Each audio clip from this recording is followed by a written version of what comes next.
Welcome to Lunch Hour Legal Marketing, teaching you how to promote, market, and make fat stacks for your legal practice. Here on Legal Talk Network.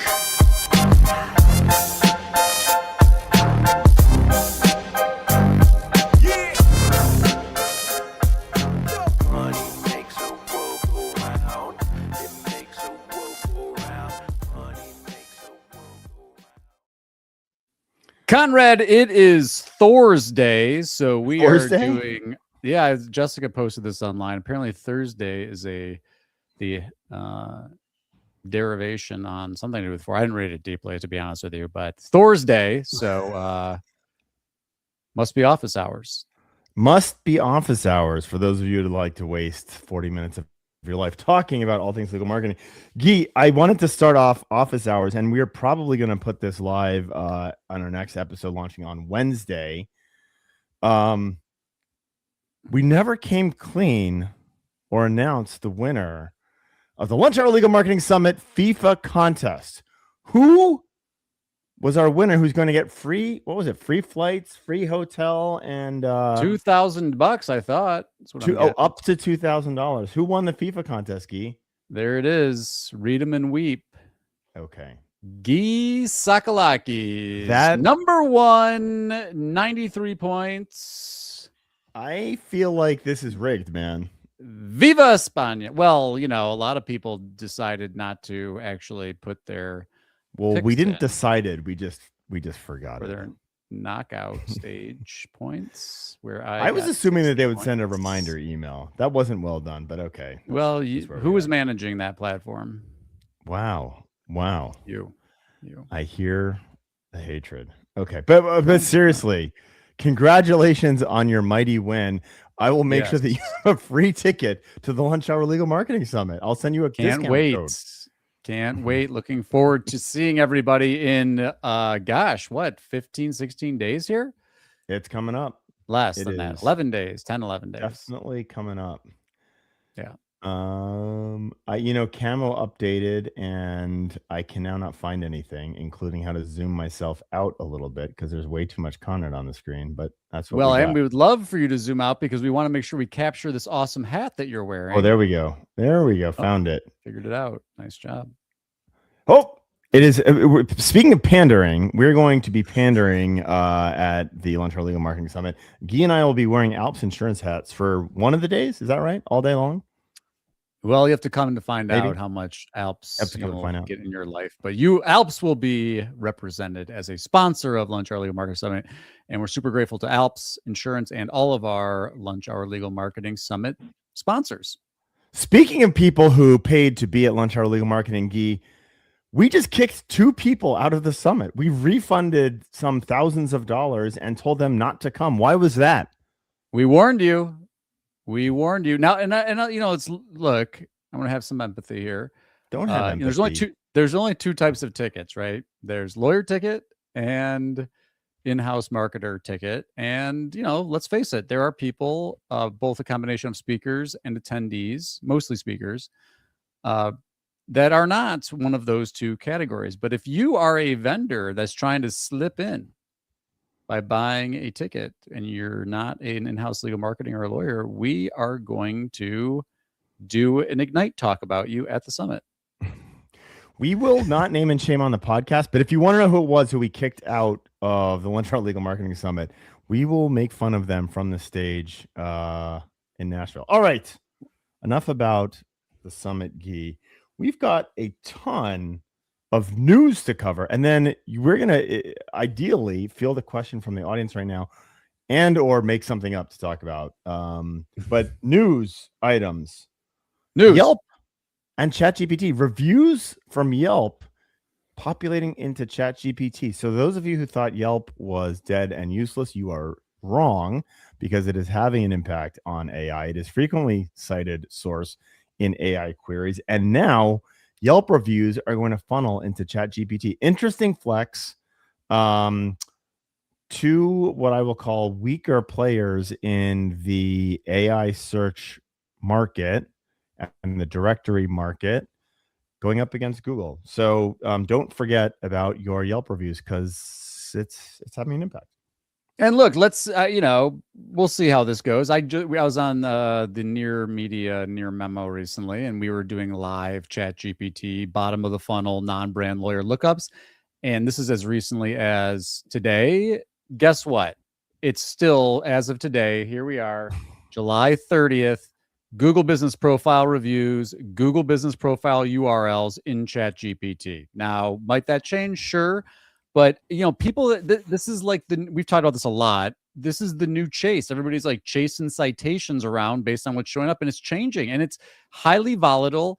And who knows what it's going to be tomorrow. But let me just reassure you today, anecdotally, that Google Business Profiles are still showing up in Chat GPT as of July 30th. All right. So that's Yelp, ChatGPT, etc. What is showing up in Google Search Console? Newly showing up in Google Search Console, Gyi? Yes, Google just they've made the announcement a little bit earlier, but the global release now has gone out where you can verify and link your social media profiles, at least Instagram, YouTube channel, Twitter/X, and TikTok, I believe, are the ones that I think, if I got that wrong. But you can link them in Search Console so you can see user behavior from those social platforms and your website. And why, beyond seeing the information, why do we think this is important from a marketing perspective to give a leg up, or call it table stakes, to ensure that Google knows exactly which social profiles are yours? Yeah, well, there's a lot of ways. I mean, remember, this isn't the only way to link, right? So you've got Google Search Console linkage, you've got Google Business Profiles, you can link your social profiles. But again, this goes into this idea of feed the machine. Like, make sure that the machine knows that these are your brand profiles, these are your creator profiles, so that they can, quote unquote, give you credit in their machine for when there are people that are prompting related to topics that Google thinks you might have something positive or reliable to say about that topic. I think the reason this becomes important is the algorithms do a good-ish job of identifying that this profile belongs to this person. If your name is Gyi Tsakalakis or Conrad Saam, you have unique names, it's easier. If your name is, John Smith, lawyer, or Morgan, lawyer, like, it becomes more difficult, right? And so errors are made, and this is a bit of a self-enforced quality control directly from Google. It's a validation signal, no question. And again, you've brought this word up, and I know it carries a lot of baggage with it, but it's a form of authorship, right? It's a form of connecting entities together. I don't think I like the baggage that it comes with. I say the authorship thing never went away. That is my theory, and I'm right. I agree with you, by the way, but the very specific thing is that you would tag something as that is not a thing anymore. Let's go back just to because I like being an asshole to FindLaw. I think it was FindLaw. Yes. Maybe I should be careful who I'm an asshole to. Sure. Let me see if I can find the blog post to make sure that if I am making fun of FindLaw, there. So, Gyi, can you explain authorship and why it went away?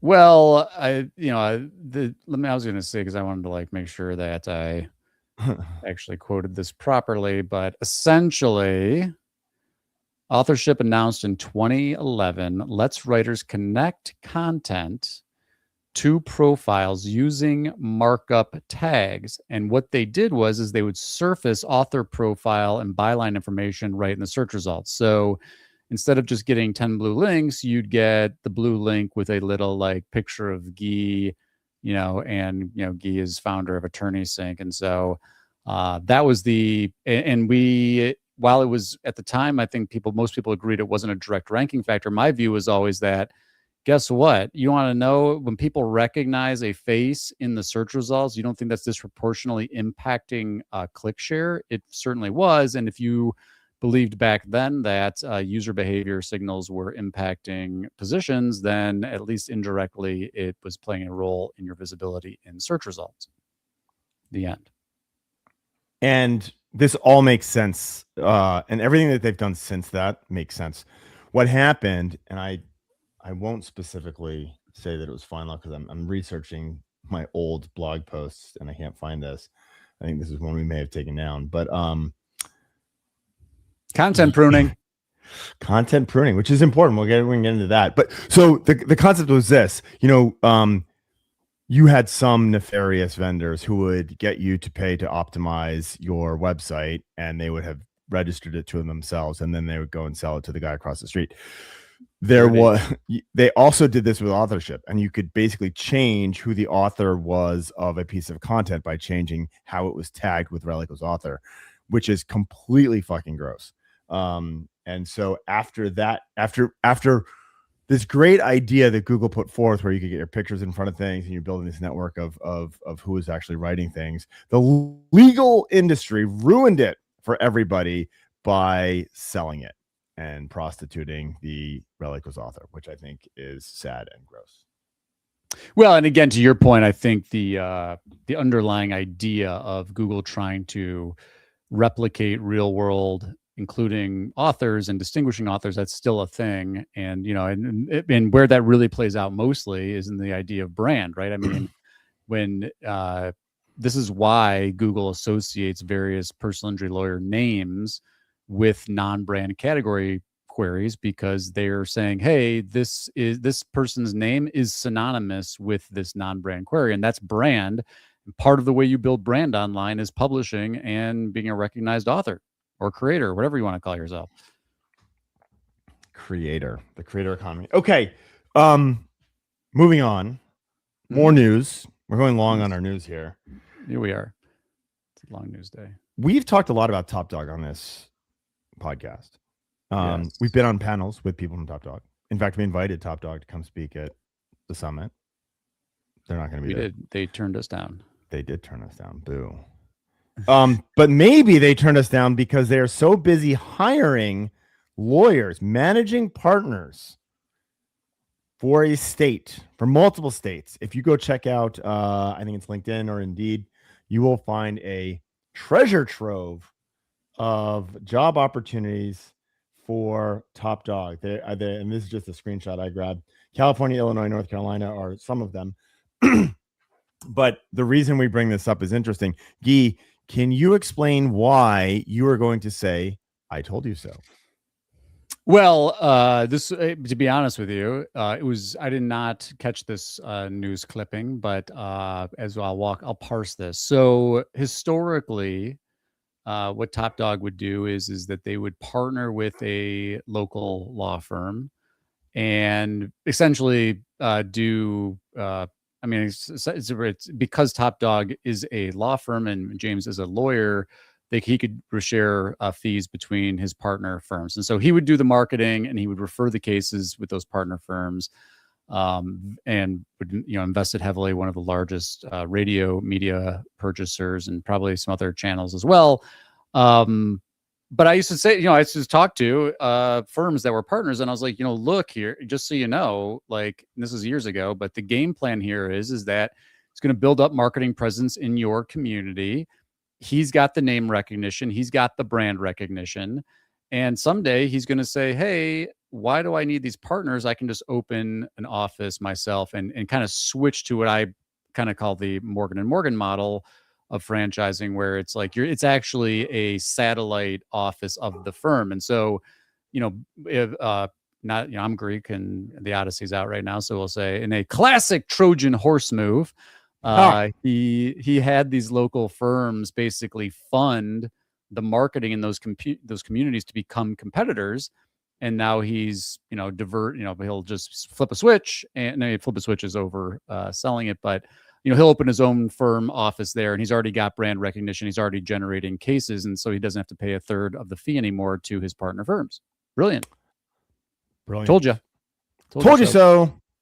So if you're in a community where this is, if you're a lawyer, and, I talked to a lot of lawyers, and they'd say, yeah, you know what, I'm going to make hay while the sun is out. And so Top Dog is referring me cases, and I'm there it's high volume, and, the economics make sense for me today.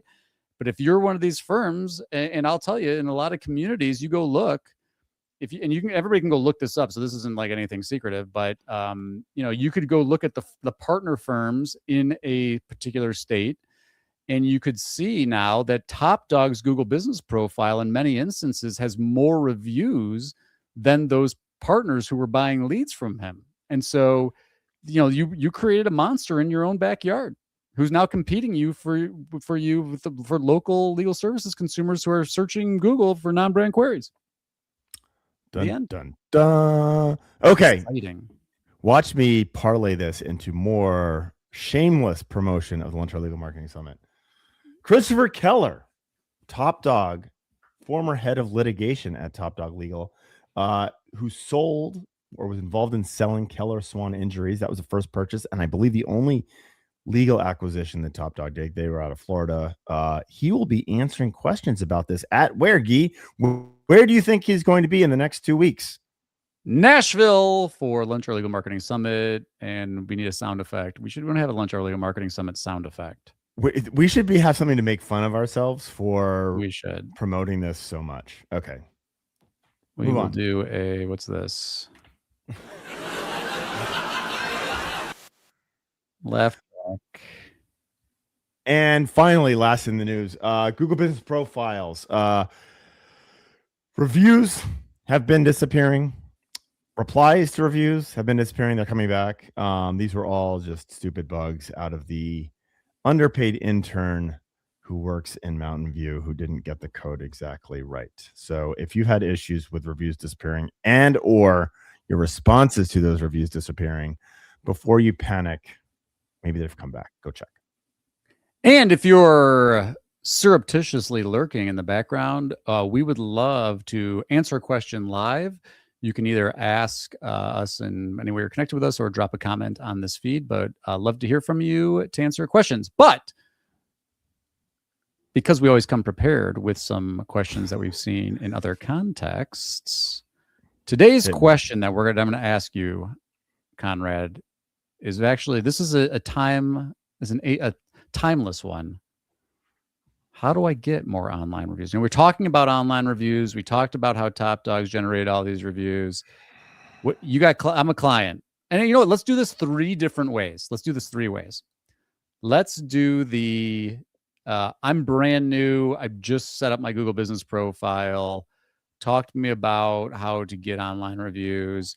Then talk to me about like if I've got scale, I've got machine behind me, I've got infrastructure, I've got marketing budget, I've got intake, I've got staff. I'm a heavy marketer. What kind of ideas do you have to get more online reviews for that segment as well? You said 3, that was 2. And then you can come up with your own third. Okay, so a couple things. The brand new firm. I think it's very important to get an understanding of what you need and what you're going to do with your reviews. And I think you need to very simplistically break this into 2 components. Number 1, are you going to be able to compete in local search for period, end of sentence? And by that, I mean, if you look at the firms that are within the addressable market who are proximal to your office, can you catch up to those guys? And if the answer is no, your objective with reviews is not to generate business from Google Local, because you're never going to fucking catch up. Okay. So you first need to answer that question. And if that's the case, it was like, oh, okay, fine, Conrad, like reviews don't matter then. That is not true. The second objective, which may actually be more important, and it depends on what game you can play. But your second objective is to answer the vetting question. I was just referred to Gyi Law Firm, and I want to learn a little bit about them. And if I go on Google and there are 6 reviews, I'm not really going to learn enough about them. If I go to ChatGPT and Gyi has no reviews on Yelp, which is now being heavily featured in ChatGPT, I don't know anything more about them. So I think you need to break this into a vetting versus new business conversation in your head. And most people fail to do this because most of you fallaciously believe that you can compete. And most of you can't, given where your office currently is. Sorry, don't shoot the messenger. And then your next question was scale. So this is actually my answer to both of these profiles. The answer is volume. And that's why it's so hard for the new solo to actually play in the game of acquisition. But you really need to recognize that the primary success, whether I like it or not, the primary success in the review game is having a shitload of volume and a process to turn that volume into reviews. And so, which is really massively unfair to small solos. It's massively unfair to anyone who's opening up an office. But that is a fact. And so when I think about volume, the cousin on volume is, it's not just necessarily volume of business that you do. It is the volume of people that your firm interacts with outside of I hired this lawyer. Because by Google's guidelines, people who interact with your firm can leave a review about your firm. That doesn't necessarily mean that they retained you for a brain injury matter. It means that they interacted with your firm. And so expand your vision or your definition of where those reviews can come from in order to expand the denominator of volume. That's right. I mean, that's what I really, the tactical takeaway here is most firms think reviews come from happy clients singing your praises. And so they get into things like, all right, I got to create my system and process to ask for reviews after I hand the client a check or something positive happens. And like, that is definitely one part of the review game that you should be thinking about. But to Conrad's point, you've got to get creative. I mean, let's face it. It is especially in PI, but really in most major direct-to-consumer practice areas, in any kind of reasonably sized market, it's going to be competitive. I mean, you're going to be in hundreds of reviews land, if not thousands of reviews land. And so how do you do that? Well, if you're a smaller firm, you're just getting started, you're not going to have hundreds and thousands of clients to be able to leave your reviews. And so you've got to start thinking, what can I do to motivate somebody to leave me a review? So it still comes down to experiences, right? Because that's the guideline, right? It's anybody who's had experience with your firm. So let's talk experience. Intake experience. We were just talking about this earlier, but even if it's a turn down, if you find a way, maybe you have more time on your hands because you have less clients. And so going the extra mile to really help someone find the help that they need, even if it isn't you, is a way to motivate a review.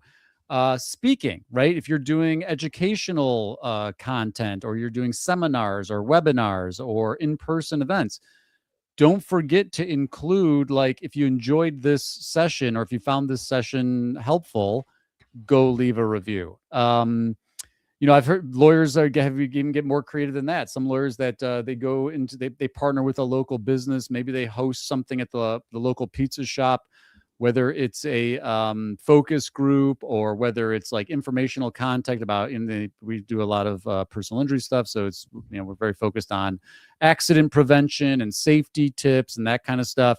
And then have folks at the in-person event, make it very frictionless for them to leave a review. Now, people will say this is crossing the line against Google's guidelines. And, we've talked about kiosks, and there are specific guidelines that you want to pay attention to. But at the end of the day, in most of the competitive landscapes, you have to get beyond thinking that I'm just going to have, happy clients at the end of the representation, go leave me a review, because you're just not going to compete.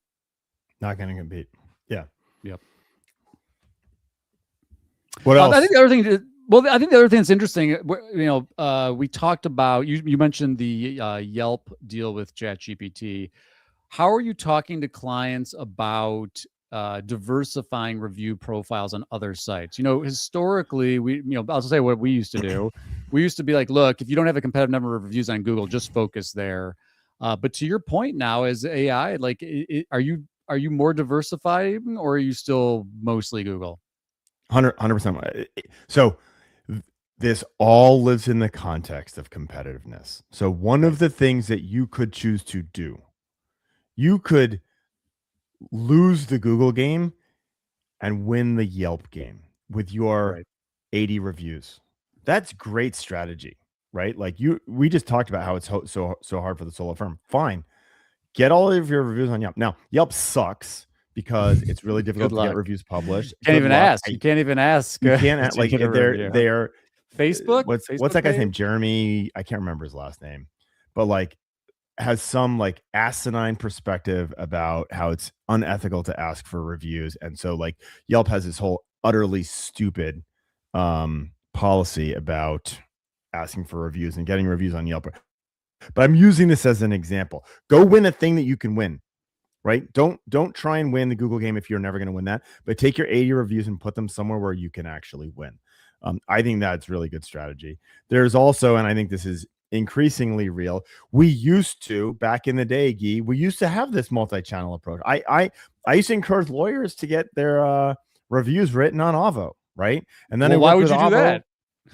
Because it was delightfully self-serving for Avvo. But like people were showing up on Avvo and using Avvo reviews, right? There were more lawyer reviews on Avvo than there were on Google, right? So like Google Business Profile wasn't a thing back in the day. Like that's a relatively new, I can't believe I'm saying this, but it's a relatively new addition to Google. This whole profile about a business living within Google search results. That's I don't know the answer to this. It's less than like 8 years old, I think. Well, they were like, I want to say like Rich Parton's eating our lunch over here. We should just flip a switch and put reviews on Google. And so that's what happened. And by the way, right after when that became a thing, guess who dropped out of the game? Avvo sold to internet brands. Like don't tell me those two things are not closely related. I by the way, I have no knowledge that they were, but it doesn't,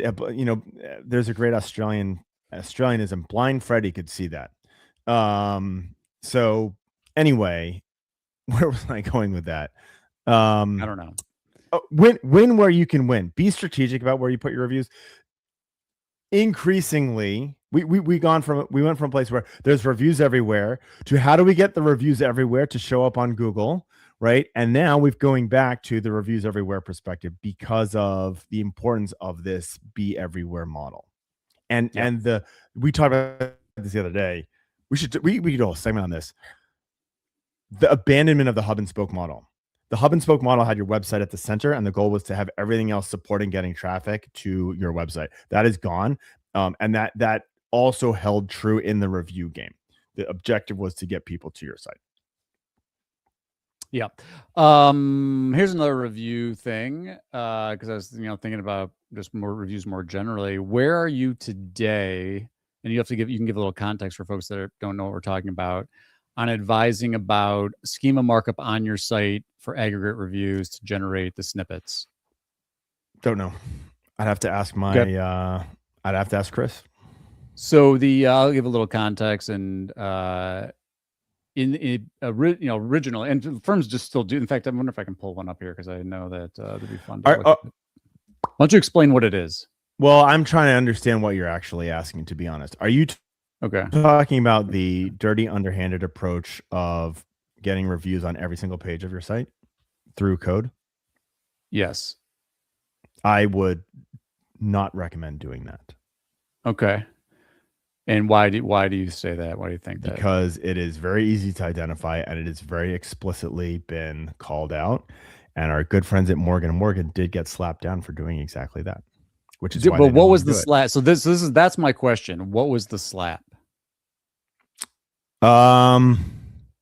Because my understanding, and I have to go check my notes. Sorry, let's go back and historically talk about what we're talking about and explain to the audience what we're talking about, because I was unclear what you were asking. And so for historical context, you used to be able to define your business. Let me go back. You can take a product. Google made this available to take a product, let's say a coffee cup, right?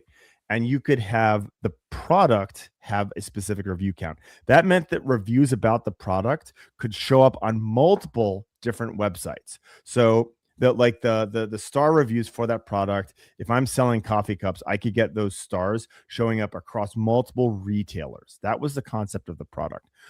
And the way that was coded, you could turn your business into a product and define those reviews. There you go. There you go.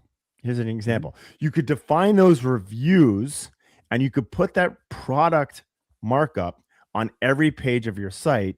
So it would look like you were getting, so it would include the stars in the search results. And what Gyi just showed us is an example right here of, what is this, Rat Law Firm? That's, whoa! There you go. Yep. That's what happens when you can't find your good camera tripod and you use the cheap one.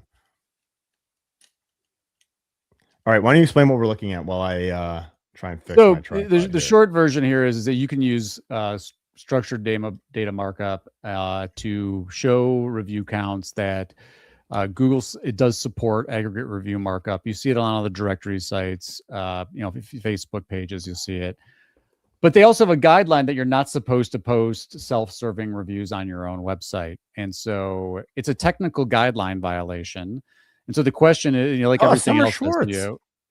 like everything else SEO, it's like risk reward. So you're like, okay, the research, not surprisingly, is that aggregate review markup attracts eyeballs, it attracts attention, it attracts clicks, at least back when there used to be clicks. And so, you'd see firms doing this at scale. They'd have, as Conrad mentioned, it would be site wide. And in fact, let's just see, we can try to see if Summers is doing it site wide. Summers. Oops. Wow, are you outing Summer Schwartz for doing this? No, because again, that's why I asked. Because I'm curious where you are on it today, because the upside's obvious. The downside risk is that you get some kind of violation, quality guideline violation. But what's the penalty? Is the penalty they just remove the snippets, which they're obviously not doing consistently, because here we is an example as of July 30th, still working. Yeah. Or is it are they adding some kind, is there a manual I haven't seen a manual action for this. Is there an algorithmic visibility modifier if you've got structured data markup on your site that's self-serving? And I haven't, this is the part, this is why I was really trying to drive at before we went into all the history of this is that, have you seen either manual action or an algorithmic penalty? Because if it's that, then the risk goes way up. If the risk is they don't show the snippet, it's like, it's worth the risk. Okay. Yeah. I don't know the answer to that question. I don't know when I said Morgan was slapped down for, I don't know what that meant. Fair enough. All right. What else? The other part that Morgan did, this was a little bit more nefarious. Because they define themselves as a product, they had their aggregate number of reviews associated with every single geographic location. So every location had all of their reviews. Old is new again. Reviews on various platforms and press releases are now good tactics. Dude, you're right. So we didn't talk about this. Press releases and AI. Yeah. Welcome back to the game, press releases. We welcomed directories back a little while ago, and now we're welcoming back press releases. Yes, press releases are, look, they're like everything. This is why I always say this is like, they never really went anywhere. The problem is that marketing people abused them. And so you had anchor text optimized press releases that had nothing to do with anything newsworthy. But for folks that actually did press releases for things that are even tangentially newsworthy, and especially this is the thing, this is the game for local. Like, publicize and do a press release for your local charity or your local co-marketing thing with the local business or some kind of local scholarship or whatever it is. get those press releases out there. Local media will pick that up, and you'll see both from a press standpoint as well as a social standpoint that plays a big role in showing up, not just in AI, but visibility more broadly, in my opinion. What else on reviews are you talking about these days? Any other reviews things? I mean, look, it's such a frustrating issue for so many firms because, again, the reviews are hard to get. You're at a competitive disadvantage if you don't scale. People are buying fake reviews. I think that's the biggest thing. I don't have a good answer on this, but the explosion of reviews by new entrants to the market before they even have a lawyer in the market, that's a thing. And I don't have a good answer for that. Well, and again, the bars can't keep up with it, right? You don't want to name names. Name and shame, dude. You know how I'm not naming it. I don't want to name and shame necessarily, but yeah, I mean, the example that we talked about before with national firms showing up with new office locations within a handful of years, and they have more reviews than the firm. Now, in some of those national players' defenses, they're going to be like, yeah, we're just better at marketing. So we're doing higher volume. We're converting more of those potential clients into reviews. And we are getting people to all the things that you're saying, Gyi. We're getting people to review us for all sorts of different things. One of the examples is that, we'll come back to Top Dog. Like Top Dog, because of their prolific social presence, a lot of their reviews say things like, I love your social media. I love your post. I love your video on this thing. Now, again, some people will say, well, that's not guideline compliant, but it's like, it's an experience with the firm. It's not guideline social media. By the way, it is not guideline compliant, right? So, AKA it is guideline compliant. 100%. 100%. So like, cry me a river on that, right? But like, this is a great example of watch me transfer this into a conversation about brand affinity. You guys suck at building brand affinity. You know who's really good at it? Who's kicking everyone's ass? Who's kicking Morgan's ass? Is Top Dog with their specific market, and it's showing up in reviews. So that is just a fact. Yeah, and it's funny too because we hear a lot of that kind of stuff, and again, we keep talking about brand, and typically when we walk into someone's firm or talk to them and they think brand, they still think it's all offline media. They're thinking, I can't afford TV, I can't afford billboards, I can't afford offline saturation marketing. I'm like, you're missing the point. Like, and so the point that what I'm trying to, in this context, what I'm trying to say is, it's not that all of these players who are actually building brand, excuse me, are particularly good at it.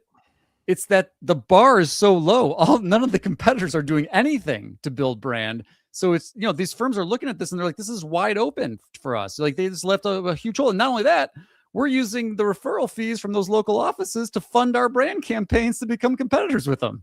Genius. I just listened to the Angel Reyes interview that we did because it went live yesterday. I clearly like listening to myself talk. You and I had an argument about whether or not he was interested in brand, and I still didn't get the answer to that. I would love examples of what they're doing for digital brand building, or whether or not it's entirely direct to consumer. I think he gave both answers, and I was confused by that. But the biggest takeaway I had from listening to that was the brand focus entirely on digital and the misperception of the market that building brand means television, radio, and billboards. And here's a guy who's dropping $50 million digitally and zero on what you guys all think as brand. So amazing counterpoint to the conventional wisdom. The why he did it, I was fascinated around, but like $50 million on digital, zero on what I will call legacy brand. And so 100% doable. You guys, and by you guys, so let me rephrase that. Many people in the legal marketing in the legal industry lack the creativity, chutzpah, bravery, etc., to do anything that resonates with anybody. That's right. That's the, again, we're agency owners, and you can speak to your experience, but we internally had this conversation, and a lot of our operations and account director folks are like, yeah, they're like, our clients, like, they're just not going to ever do this. Like they have a different mindset about their own positioning, about the practice of law, about a variety of different things. And so there's a big mindset gap there. And even for the ones who are like, okay, I've seen the light, I get what you guys are talking about, we agree with you, to actually execute on it, it takes work. Like if you have no media training, if you have no personality, if you are you don't have, again, I say this, but it's true, you're not going to come across the same way. Like, it's going to be cringy. And I know that there are companies that are trying to support lawyers and help them be more creative and use AI to do creative media. But again, it is a creator economy world. And the more and everybody's inundated with the same billboards and the same, you look at LS, we were talking about this on Near Media too, but you go into an LSA set and it's like middle-aged white guy, 5-star reviews, practicing for 100 years. They all look the same. What are you going to do to stand out? You have to give people a reason to choose you, because it's not as simple as like, if everybody looks the same, or if you're inundated with this, it's pure blind. Like they're all blending together. Nobody can tell who's a good lawyer and who's not. You better do something to give someone a reason to pick you or to think of you at that crucial moment. I had a really salient point. Well, I'll tell you your salient point. Get to Lunch Hour Legal Marketing Summit so you can see the panel on brave positioning, because these folks have adopted that. Right. So, I mean, Top Dog's a brave position. Top Dog is a very brave position. So, I'm off the top of my head, we have the mermaid lawyer, right? She will talk about how her business has exploded after embracing the mermaid lawyer. We have the bald lawyer, right? Which, like, hats off to the bald lawyer. That's who you're hiring. That's who I'm hiring, right? Like, middle-aged bald men. But like, come and listen to this. The interesting thing, we've been doing this touch point reporting, and I will show this at the summit.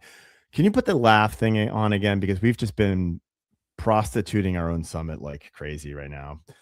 But I'll continue prostituting it. I'm gonna show. No, wrong thing. Rookies. This is what happens when Adam's not here. Fuck. I'm going to show touchpoints reporting, which is using AI to map multiple marketing touchpoints to a client, to a prospect before they become a client, which has been missing. It's omni-channel reporting. And one of the things, as I've been rolling this out to more and more of our clients, we're seeing, the offline stuff has an impact. There's a heavy online focus. There's a heavy bias towards online. And part of me is interested to hear Angel Reyes talk about like abandoning everything offline and then looking at our own data and the results for our own clients of what that mix actually looks like. I'm not ready to say that you should all follow Angel. I am interested to see how all of this data kind of ultimately shuffles out. Well, and again, this is going to be self-fulfilling because we're digital. We've been nice about it. We've basically said like, hey, be everywhere, do all the things. But like, a little part of me that's like self-servingly like, listen to Angel, man. Yeah. Well, and again, I think Angel I think he said the same thing at the outset of our interview, but like, you don't have to be a digital marketing expert or analyst to recognize, look around you. How many times I'll just take my own experience. So we have a remote company. I don't commute. How many billboards am I looking at versus how many times I'm seeing a firm online? And let me tell you, my time online is heavier than billboards, linear TV. Now, that's not true for every audience segment, every demographic. And so again, I think that's why it comes back to this whole idea of a diversified approach based on like your growth goals, where you are in your growth journey, and who your audience is, and cost per acquisition, and thinking about blended and modeling and all that kind of stuff, and yada yada yada. But at the end of the day, the simplistic thing that everybody knows is that people are literally watching TV with their phone in their hand. people are riding down, sadly, as even Angel said, people are driving their cars with their phones in their hands, scrolling through social media while they're driving right past the billboards. So it shouldn't come as a surprise that there's plenty of attention online. And again, my whole thing is like the combination of how do you decide resource deployment? And then, another plug for the summit, because Elliot Johnson's going to be there, who's Angel's CMO, and he's going to be on the CMO panel. And I can't wait to hear more about this. There's our laugh track. We should have recorded that so we can use that again. I'll make sure I pull that out. That's going to be our new laugh track sound. But how do you make decisions about where to deploy resources? How do you say, hey, look, we're increasing our budget in this campaign, we're pulling back on this campaign? How do you integrate these channels? So like we're doing community stuff, but we got QR codes for giveaways so people we can be in their email and do retargeting. Those are the types of things that I think that the very sophisticated firms moving forward that recognize the competitiveness, they're able to convert that attention into more meaningful, use your term, touch points, so that you're building that brand through digital. So anyway, exciting stuff. All right, everyone. Thank you for joining us. And all of the questions that came tumbling in that Gyi and I were able to answer live. We'll remind you one last time, we'd love to see you at the summit. Until next week, this is Lunch Hour Legal Marketing signing off. Makes a world go round.